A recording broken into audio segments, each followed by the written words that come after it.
My name is Dr. Pamela Ballard. I'd like to explain to you the 4 phases of spinal degeneration so you know how your spine will degenerate over time.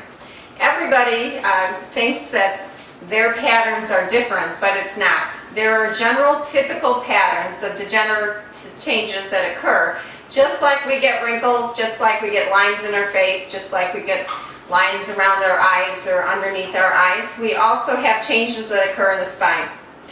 As I tell most of the patients, if you look old on the outside, don't expect to look new on the inside. So relatively, if you have a young person, like a teenager in that, you would not expect to have advanced arthritic changes unless it was like a juvenile arthritis, which is very, very rare. Okay? In this case, this is a normal degenerative spine. When we look at phase 1 of the spine, which is normal, these discs itself should be of all of the same height. If I drew a line in behind, all these vertebral bodies or vertebrae should all be basically in good alignment. And we should have a nice backwards, called the lordata curve C, backwards C-shaped curve in the neck. As we go from normal to phase 1, we lose our good alignment over time and we get more straight up and down. That brings the weight bearing forward on the discs themselves. In this case, in phase 1, we have nice normal disc spaces still. We just don't have nice curvature. We have more of a ramrod spine.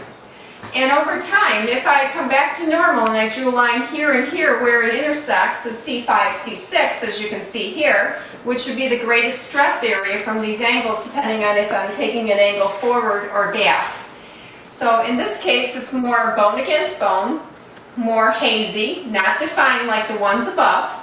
And this is lipping and spurring that occurs in arthritic changes. In phase 3, we have multiple levels of degenerative changes. Again, you can see lipping and spurring, more bone against bone.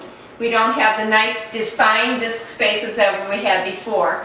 And in this case, the last phase here, we can see that we don't even have hardly any bone density because in X-ray, it actually hits a hard surface like a bone and creates a nice dark color. When it hits an air pocket space like a lung, it is dark. In this case, we have no bone density left, so we have more like an osteoporosis of our spine.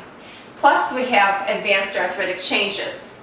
A lot of patients that get this would be heavy smokers, those that are on steroids, or predisposed hereditary backgrounds of having osteoporosis, metabolism disorders.